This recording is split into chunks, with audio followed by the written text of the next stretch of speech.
Many of the videos that I record and share with you come as a result of things that I watch, things that I read, things that I see on social media, and even in conversations that I have with people in real life.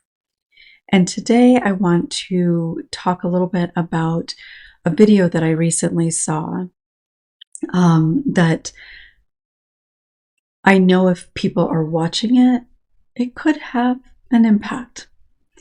Welcome. I'm Peggy Oliveira. Thank you for joining me. One of the reasons that I tend to talk about these kinds of things that I see or read is because either I think that you'll be able to relate to it, or quite often it's because I recognize how the potential that it could negatively impact many of you. And recently, actually after recording my last video, I came across a short video in which somebody shared something that I felt like I really kind of wanted to try to comment on a little bit and just kind of acknowledge. I went back to watch it before recording this today, and it looks like the person has deleted the video. But I do kind of, I remember the most significant part of it and kind of why I wanted to talk about it. But it was a mom who, it appears, has an adult child who has cut off contact with her. And I know for so many people, particularly people that have experienced childhood trauma, setting boundaries, maybe even going completely no contact, is something that a lot of people are facing and have to deal with. But in this video, she said that it's not natural for a child to cut off a relationship with their parent. And in particular, I think that she may have been specific about with their mother. And she said it's not natural, it's not normal. And the only reason that would happen is if there are people pressuring them to do that they wouldn't want to do that. It would be somebody else pressuring them to do that. And in particular, she mentioned a therapist pressuring somebody to do that. And so I am one of those people that she is referring to, because in all the years that I've been doing this work, the reality of talking about boundaries with family members, and most often parents, often a mom, that is a conversation that comes up in a lot of the people that I've worked with and a lot of conversations that I've had about this. It is something that is very real. It is something that, unfortunately, very often is important when you are working on healing.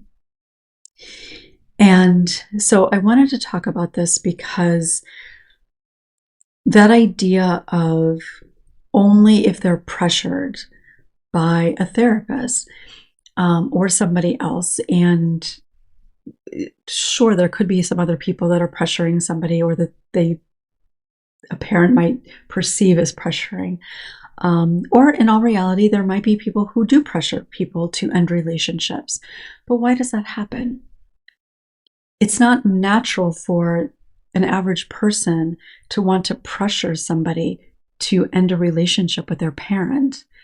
Now, yes, you could have somebody that has a lot of mental health issues that maybe feels envious of a relationship their friend has with their parent and therefore wants to try to sabotage it. But that is going to be a very, very, very small percentage, probably less than 1%. It's possible that you could have a partner that is abusive and wants to cut you off from people in your life who support you. That's a very real thing that happens in abusive relationships. So does it happen that somebody will cut off a relationship with their parent because they are pressured? Maybe, but again, very, very, very, very low percentage of that. But the reality is that when somebody sets a boundary, and it could be with a parent or, in a sense, almost anybody else, if they haven't had that boundary and then they set that boundary, what often happens is that the person you're setting the boundary with will come back with something along the lines of, what's happened to you, you've changed ever since you started therapy, you are whatever, whatever, whatever. Who do you think you are? You think you're better than me? All different kinds of things like that, because that's how they manipulate you into backing off from that boundary. So I wanted to talk a little bit about this idea of people pressuring, and in particular, a therapist pressuring somebody to end a relationship. First of all, a therapist, a good therapist, which I think is the majority of people, therapists, they're not going to be pressuring anybody to do something. They might encourage, they might bring it up a lot, but that's going to likely be because you're having a lot of struggles around that relationship in some way.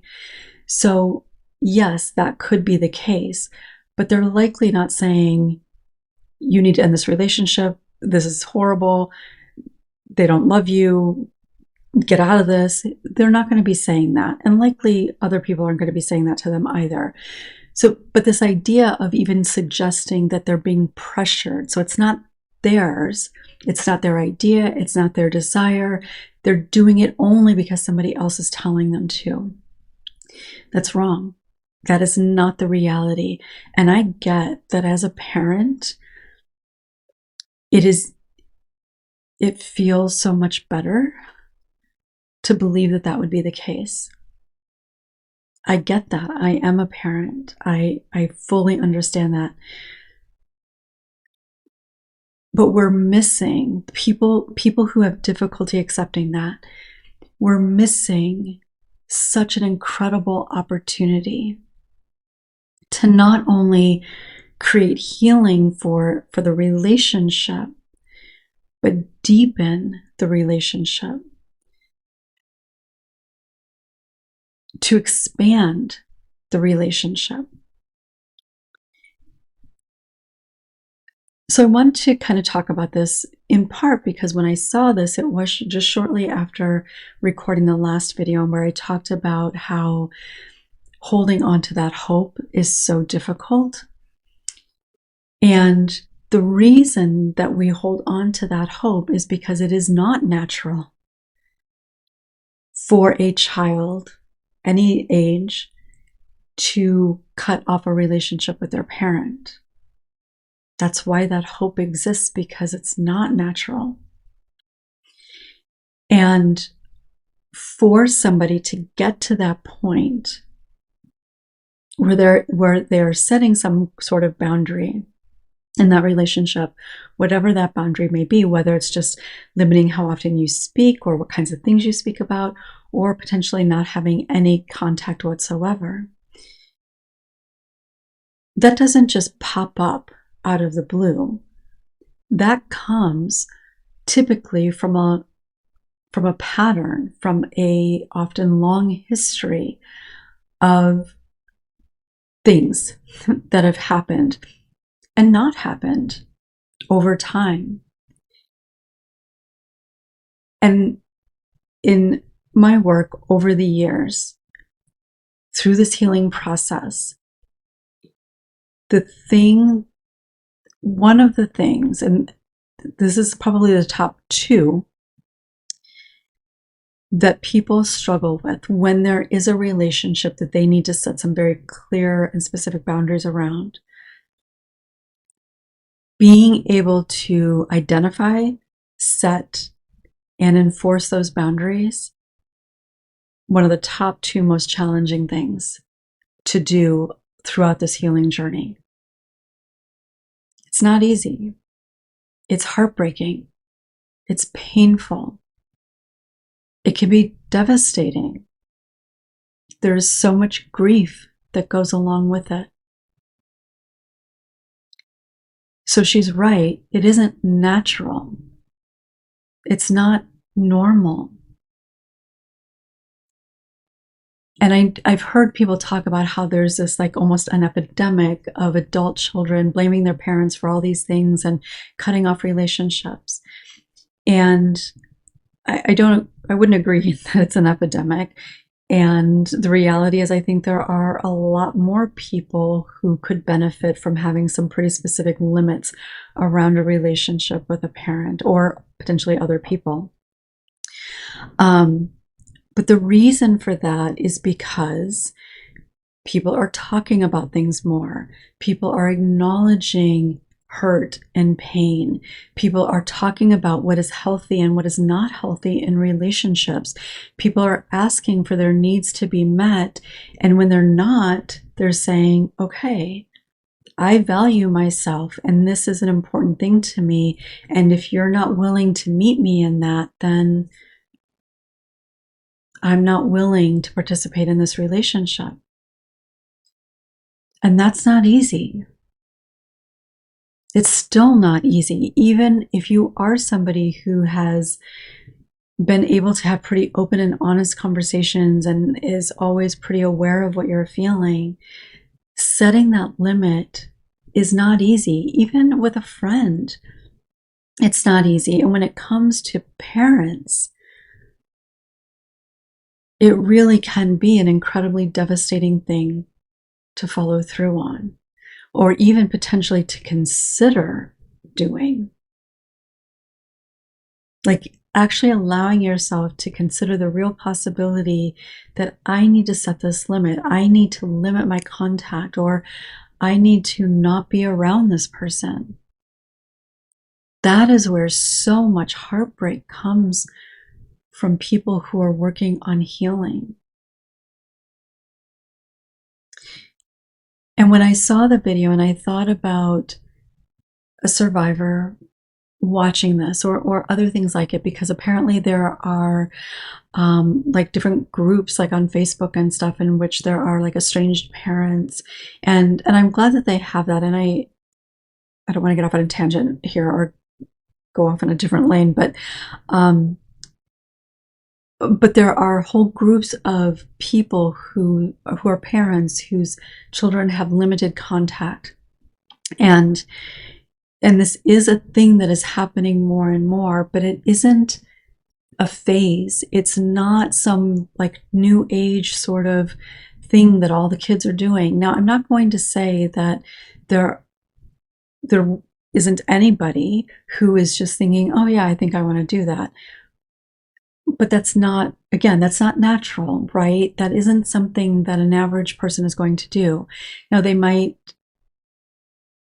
be doing it for some other sort of reason, but that's such a tiny, like probably less than 1%. In fact, I feel pretty confident that that would be less than 1%. There is nobody who is choosing to cut off a relationship or even limit it. There's nobody making that choice who is feeling good about it. There's likely not somebody who's making that choice thinking, yeah, I'm really happy about this and this is the way I want it to be the rest of my life. There's a part of them that is feeling how I talked about in the last video. And so if you're watching things in which people are talking about how if you are setting some sort of limit, that somehow you're wrong, or that you're just following somebody else's orders, or that you're going to regret it, notice how you're feeling about that and take a step back and think, okay, what might be the motivation or what might be the underlying experience that is causing somebody to talk about this or to say this in this way? Because it's not coming from a purely objective place. And in all reality, when it comes to parenting and relationships generally, it's pretty difficult, if not almost impossible, to be objective, to be completely objective within our own relationships. So it's important to recognize that. And people so often, whether it's setting a boundary around contact, or you start sharing your opinion more, or you stand up for yourself more, therapists are blamed all the time. Which is interesting, I think. And it does kind of make sense. But it's not really the therapist that is the problem in that, right?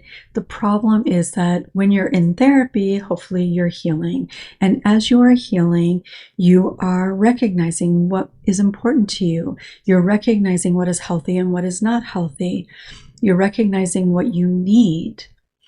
You might even be asking for what you need. And if somebody isn't willing to do that, if they're not willing to meet that need, you are recognizing that you are worthy of that. And if this person isn't willing to try to do that, then you have to reevaluate that relationship. That is healthy. That's not a fad. That isn't a spur of the moment sort of decision. That is coming from a place of honoring what you need.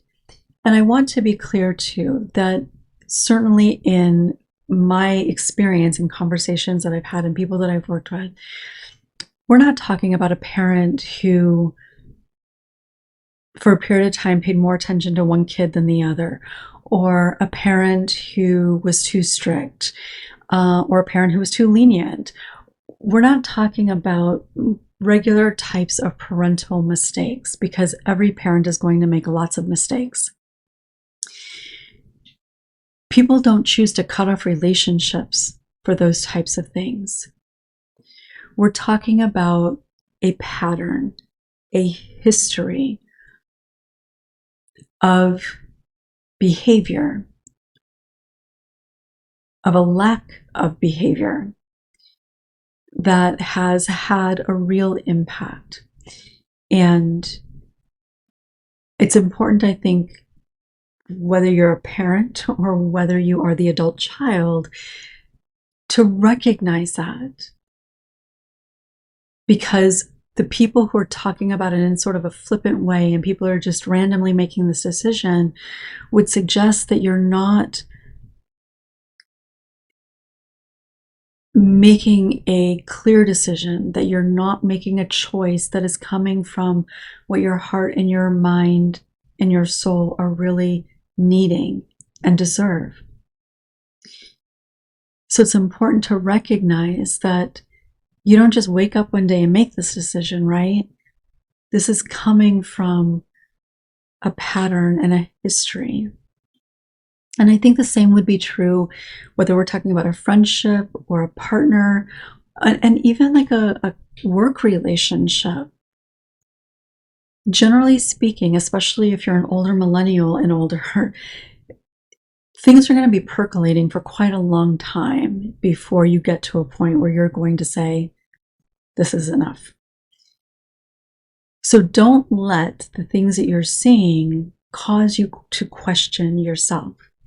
And if you are a parent who has had a child who has limited their contact, you can't control them and you can't get them to change their mind. But can you reflect and recognize, okay, what are some of the things that maybe I might have done or said or not done that in hindsight I could see maybe may have left my child thinking or feeling this way. And the reality is wounding, I've talked about this many times, wounding can come from a lot of different experiences in a lot of different ways. And a lot of wounding can happen from things that aren't necessarily a parent doing something wrong or bad. It comes from little moments here and there. It comes from things that sometimes as parents we think are good and right, but maybe didn't have the kind of impact that we would have hoped. And I'm saying we, as a parent who made a lot of mistakes. And so being able to look at that and think, is there something that I recognize? And maybe it's something that you've heard people talk about and you think, yeah, I did that as a parent. Maybe you bring that to your child, even if they're like a teenager, but certainly if they're an adult and you say, you know, I was just thinking about this and I realized that I used to do this, and I know that this may have had an impact on you that I didn't recognize at the time. Did you feel this way? And then, if so, apologize. Doesn't mean that you did something wrong necessarily. And I think it's important to recognize that with apologies, it doesn't have to be that we've done something wrong or bad. It could be a mistake. It could be not knowing better. It could be, I thought it was the right thing, but now I realize that I guess it wasn't the right thing for you. And that can go a really, really long way. And if you're an adult child, and I know for many of you, you've tried to have these conversations, so I just want to be clear about that. But if you haven't, and your parent is at all somewhat open, maybe consider having a conversation to bring up some of those things. Because when we can have difficult conversations, when we can talk about things that are on our mind and in our heart, it can help heal the relationship. It can deepen and expand the relationship. And that's true for all relationships. And I think we all want, we certainly all deserve to have and be in healthy relationships with the people that matter to us.